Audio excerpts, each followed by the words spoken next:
안녕하세요. 저는 올해 30대가 된 결혼 7년차 주부입니다.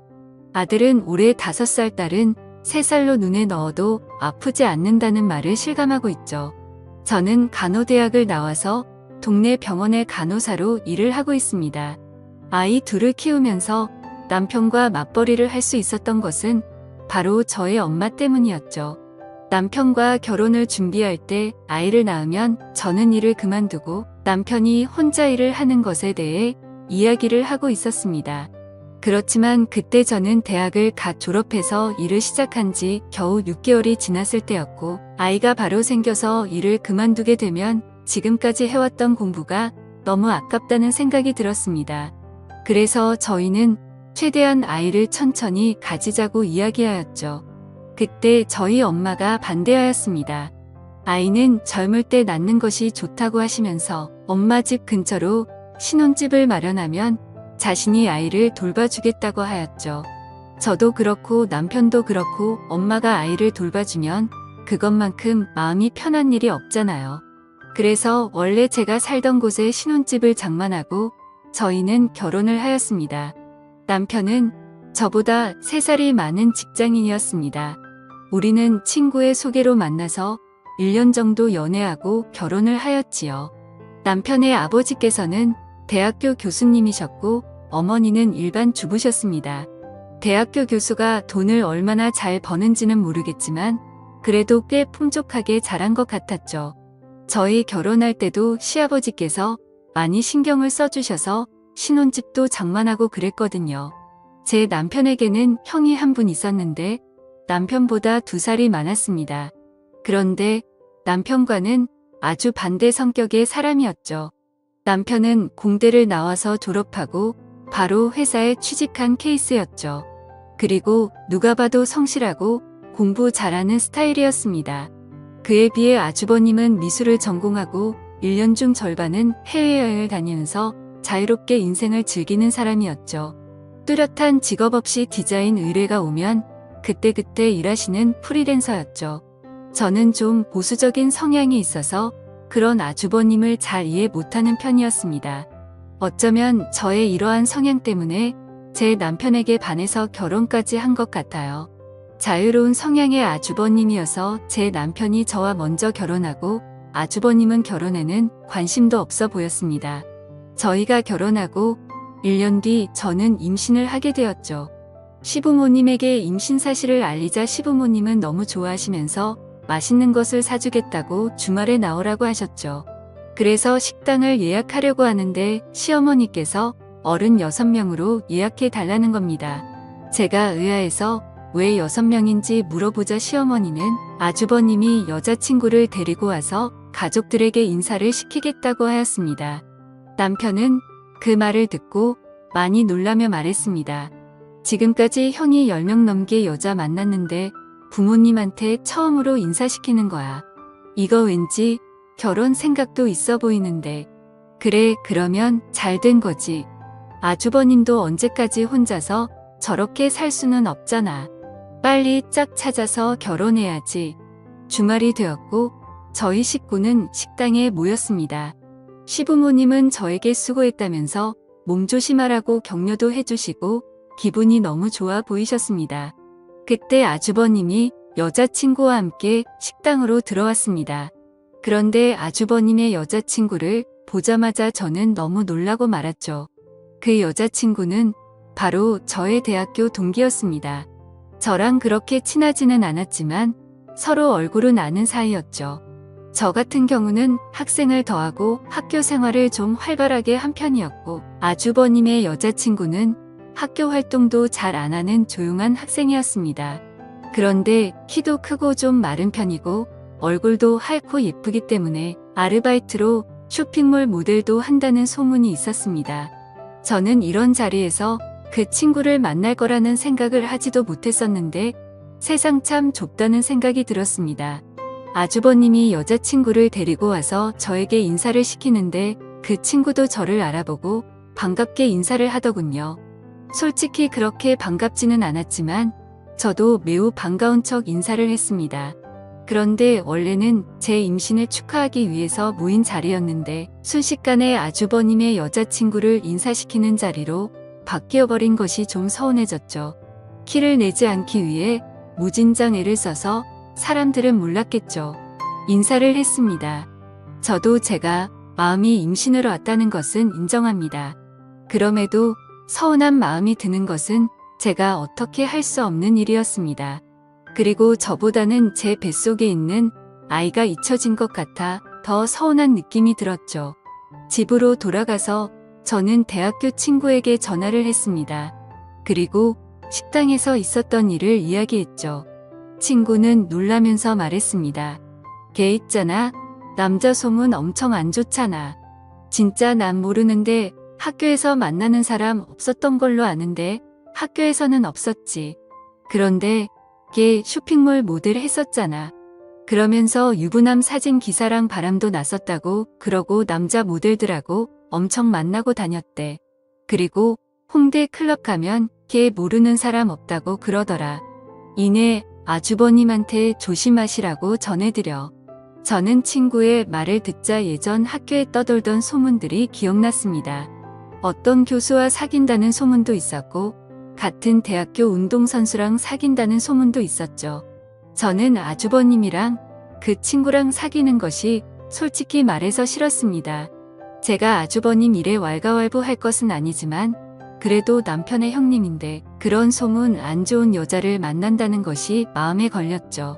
구정이 되었고 저희는 시댁에 갔습니다. 시댁에 도착하니 아주버님과 그 친구가 와 있었습니다. 그 친구는 어머니를 도와서 전을 부치고 있었죠. 제가 일을 도와드리려고 하자 시어머니께서는 임신한 사람은 일하지 말고 쉬라고 하셨습니다. 그러면서 저 대신 남편을 불러서 음식하는 것을 도우라고 하셨습니다. 저는 식탁에 앉아 계신 아주버님 옆에 앉아서 이런저런 이야기를 하였습니다. 제가 아주버님에게 물어보았습니다. 아주버님, 여자친구는 어떻게 만났어요? 제가 이번에 태국으로 혼자 여행을 갔었는데 여자친구도 혼자서 여행을 왔더라고요. 그래서 같이 밥 먹고 관광도 같이 다니다가 사귀게 되었죠. 와, 여행 가서 만나다니 로맨틱하네요. 이런 말하면 팔불줄 같지만 여자친구가 좀 예쁘잖아요. 그래서 제가 열심히 쫓아다닌 거죠. 맞아요. 대학교 때도 예쁘다고 남자들이 끊이지 않는다고 그러더라고요. 그러자 아주버님은 의미 있는 표정으로 저에게 물었습니다. 그래요, 대학교 때 인기 많았어요. 그게 저랑은 그렇게 안 친해서 잘은 모르거든요. 그런데 교수님이랑 사귄다는 소문도 있었고 쇼핑몰 모델하면서 모델들이랑 만난다는 소문도 있었고요. 그리고 홈 백클럽에서도 유명하다는 소문도 있었고요. 그러자 아주버님은 웃으면서 말했습니다. 그렇게 인기 많은 애가 내 여자친구라니 기분 좋은데요. 저는 제 귀를 의심했습니다. 아니, 남자 소문이 안 좋았다고 귀뜸을 해줬는데 그걸 인기 많은 여자 만났다고 좋아하다니 제 기준으로는 이해가 되지 않았습니다. 잠시 후 온 가족들이 둘러앉아 저녁을 먹고 있는데 아주버님이 웃으며 그 친구에게 말했습니다. 더 대학교 때 남자들한테 완전 인기 많았다면서. 그러자 그 친구는 어쩔 줄 몰라 하면서 말했죠. 아니야, 나 그런 적 없어. 그게 부끄러워할 일이야? 자랑스러워할 일이지. 내 여자친구가 예쁘다는 모든 남자들이 인정한다는 소리잖아. 난 기분이 좋은데. 그러면서 허탕하게 붙는 것이었죠. 그리고 시부모님에게 그 친구와 결혼을 하겠다고 말하는 것이었습니다. 그러자 저를 제외한 모든 가족들이 격하게 축하를 해주었습니다. 특히 시어머니께서 많이 좋아하셨죠.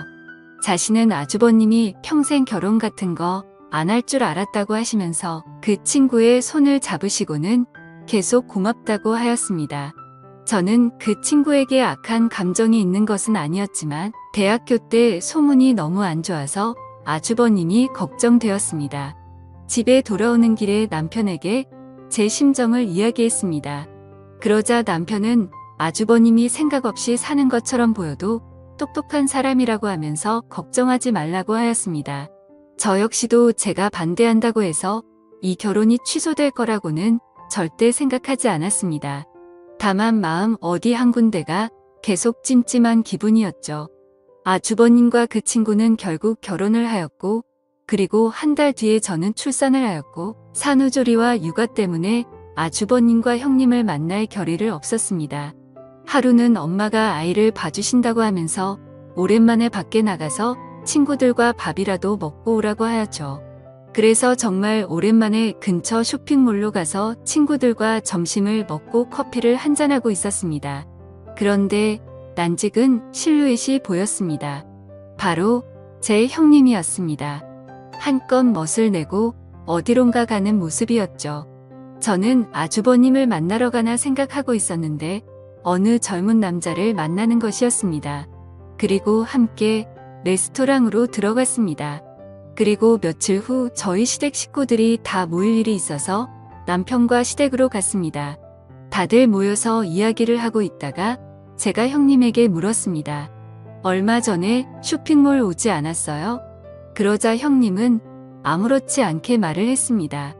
네, 약속 있어서 갔었어요. 그런데 그걸 어떻게 알았어요? 아니, 저도 친구랑 약속 있어서 갔었는데 형님이랑 비슷하게 생긴 사람을 봐서요. 아, 그랬구나. 봤으면 인사하시지 그랬어요. 그게 너무 멀어서 확실하지도 않았고 괜히 모르는 사람이면 어쩌나 싶어서요. 그런데 그렇게 입으니까 진짜 처녀 같았어요. 그래요, 고마워요. 오랜만에 옛날에 입었던 옷 좀 꺼내서 입어봤어요. 저는 아주버님에게 말했습니다. 아주버님은 조심해야겠어요. 쇼핑몰에서 형님 봤는데 너무 젊고 예쁘게 하고 다녀서 젊은 남자들이 연락처 달라고 막 쫓아올 것 같다니까요. 저는 거기서 젊은 남자를 만났던 형님을 믿고는 것이었는데 아주버님은 크게 웃으면서 말했습니다. 그러니까요, 이거 혼인신고서라도 코팅해서 목걸이로 걸어줘야겠어요. 그래야 안심이 되지. 하하, 안녕하세요. 저는 올해 30대가 되어 저는 아주버님의 아무렇지도 않은 듯한 반응에 또 놀라고 말했습니다. 저는 좀 더 강하게 말하였습니다. 형님, 그런데 그 사람 누구예요? 잘생겼던데? 제 말을 들은 아주버님이 형님에게 물었습니다.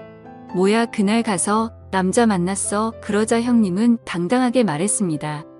친한 동생이 이번에 취직했다고 맛있는 거 사주겠다고 해서 나갔었어.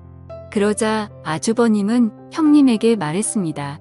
그래서 맛있는 건 왕창 얻어먹고 왔어. 당연하지, 그날 배 터지게 먹고 왔어. 잘했어. 저는 두 사람의 대화를 듣고 좀 어이가 없었습니다. 아주버님에게 누구 만나는지 말도 안 하고 나가서 젊은 남자를 만나고 왔는데 그걸 또 아무렇지도 않게 넘어가는 아주버님도 이해가 안 갔습니다. 명절 때 시댁에 다들 모여서 식사를 하던 중에 과거 형님이 쇼핑몰 모델이었다는 이야기를 제가 했었습니다. 그리고 제가 예전 사진을 찾아서 아주버님에게 보여주었죠. 예전 사진 중에는 노출이 좀 있는 사진도 있었고 남자 모델들과 찍은 사진도 있었죠. 그러면서 저는 은근 슬쩍 말했습니다. 너무 예쁘지 않아요? 이때는 남자들한테 그렇게 인기가 많았어요 라고 말하자 아주버님은 또 껄껄 웃으시며 말했습니다. 진짜 인기 많을만 하네요. 저는 다른 시댁 식구들은 안 들리게 아주버님에게 이야기했습니다.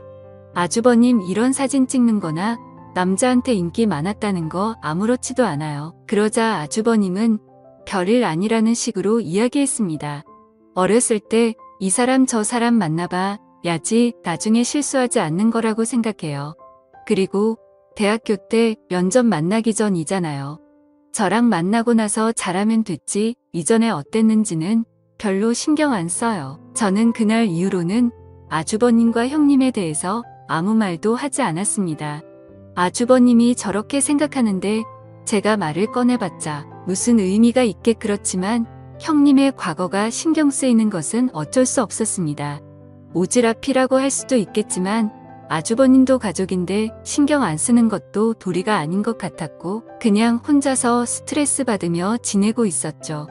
그러던 중 시어머니께서 교통사고로 갑작스럽게 돌아가시고 말았습니다. 시어머니께서 타고 있던 택시가 터널에서 다른 차량과 접촉사고가 났는데 택시가 터널벽에 심하게 부딪히면서 어머니는 그 자리에서 바로 사망하시고 말았죠. 저희 식구들은 모두 큰 슬픔에 빠지고 말았습니다. 무엇보다도 시아버지께서 너무 슬퍼하셨습니다. 그날 이후 제대로 드시지도 못하시고 혼자 멍하게 앉아 계시면서 하루 종일 담배만 피셨죠. 제 남편도 그렇고 아주버님도 그렇고 다른 제정신이 아닌 사람들처럼 보였습니다. 그렇게 1년이라는 시간이 흘렀고 이제 어느 정도 정리가 된 듯한 느낌이었습니다. 어느 날 아주버님이 남편과 저를 불러서 상의할 일이 있다고 하였습니다. 그래서 아주버님과 형님 그리고 저희 부부는 식당에 모여서 이야기를 나눴습니다. 주된 이야기는 바로 시아버지의 문제였습니다. 시아버지는 서울 근교에 전원주택을 지으셔서 살고 계셨습니다. 그런데 시어머니께서 돌아가시고 혼자 남으셔서 평소에 식사하시는 것도 문제가 될 것 같아 다들 걱정하고 있었죠. 그래서 아주버님은 자신들이 아이도 없고 형님도 일을 쉬고 있는 상태이고 자신도 정식으로 회사에 출근하는 사람이 아니니 자신들이 시아버지를 모시고 살겠다고 하는 것이었습니다. 사실 저희 집은 아이들 때문에 제 부모님 집과 가까운 곳에 살고 있어서 시댁과는 거리가 꽤 되는 편입니다. 그래서 평소에도 시댁에 자주 가기가 힘들었죠. 그에 비해 아주버님들은 원래도 시댁 근처에 있었고 평소에도 자주 시부모님을 찾아뵈어서 형님도 그렇고 시부모님과 매우 친하게 지내고 있었습니다. 아주버님은 자신들이 살고 있는 집을 처분하고 시아버지의 주택으로 가겠다고 한 것이었죠. 제 남편은 아주버님에게 너무 미안해하며 고마워했죠. 저도 일단은 아주버님의 의견에 찬성하였습니다만 왠지 기분이 안 좋은 느낌이 들었습니다. 저는 집으로 돌아오면서 남편에게 말했죠. 아주버님이 갑자기 아버지를 모시겠다고 그럴까 이제 아빠도 혼자시잖아. 그럼 혼자 되셨을 때부터 모셨어야 되는 거 아니야. 왜 갑자기 그럴까 몰라. 그냥 형수가 아버님 공 모시고 살고 싶다고 그랬대. 아무래도 아빠 혼자 계시는 게 마음에 걸렸나 보지. 형님이요. 그래서 형도 아버지 모시고 사는 거 결심한 거라고 그러더라고. 저는 뭔가 느낌이 안 좋았습니다. 형님이 아무래도 아버님이 사시는 그 전원주택을 노리고 그곳에 들어가는 느낌이었습니다. 그 주택은 넓기도 하고 가격도 꽤 되는 것으로 알고 있었죠. 저는 남편에게 말은 못하고 형님이 참 여우 같다는 생각이 들었습니다. 괜히 이런 이야기했다가 남편이 괜한 오해한다고 뭐라고 할 것 같았죠. 솔직히 저희는 그 전원주택 없어도 사는데 아무 지장도 없고 그리고 지금까지 욕심을 내본 적도 없습니다. 그런데 사람이 참 감사한 게 형님이 그 주택을 노린다는 생각이 들자 저도 갑자기 그 주택에 사심이 욕심이 생기더라고요. 저는 집으로 돌아와서도 계속 욕심을 내지 말자 다짐했습니다. 그래 형님이 아버님을 모시고 사는 것만으로도 충분히 집값하는 거야. 그러니까 이해하자. 하지만 마음은 그렇지 않았죠. 추석 연휴가 다가왔고 제가 다니던 병원이 때마침 인테리어 공사를 하게 되어서 저는 의도치 않게 10일이 넘는 휴가를 얻게 되었습니다. 그냥 집에서 푹 쉬고 싶었는데 아이들이 놀러 가고 싶다고 노래를 부르더군요. 그래서 이번에 시아버지 댁에 며칠간이 있을 결심을 했습니다. 아주버님과 형님 사이에는 아직 아이가 없었고 저희는 아이가 둘이나 있었죠. 그리고 시아버지께서는 저희 아이들만 보면 뒤로 넘어갈 정도로 아끼고 좋아하셨습니다. 생각해보니 형님은 시아버지와 함께 살며 이쁨도 받고 서로 친하게 지낼 텐데 왠지 우리 아이들이랑 저만 소외당할 것만 같은 생각도 좀 들었죠. 저는 남편에게 제 생각을 이야기하니 남편도 흔쾌히 허락해 주었습니다. 그리고 남편은 지금 아주버님께서는 일 때문에 외국에 잠깐 나가 있는 상태라 아버님이 더 허전해 하실 거라면서 아이들이 가면 좋아하실 거라고 말했죠. 저는 짐을 챙겨 아이들과 시아버지 댁으로 갔죠.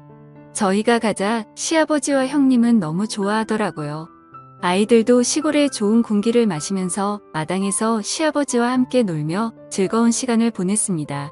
저는 옆에 형님이 있는 것을 보고 형님 시골에 온 지도 이제 2년째인데 어때요? 살만해요? 네, 좋아요. 공기도 좋고 여유롭고 그런데 좀 심심하지 않아요? 여기 보니까 근처에 아무것도 없던데 그렇게 심심할 겨를도 없어요. 집안일 하고 아버님 챙겨드리고 그러면 하루가 다 지나가 있어요. 그때 아이들과 함께 있던 시아버지께서 좀 피곤하신지 자리에 털썩 앉으셨습니다.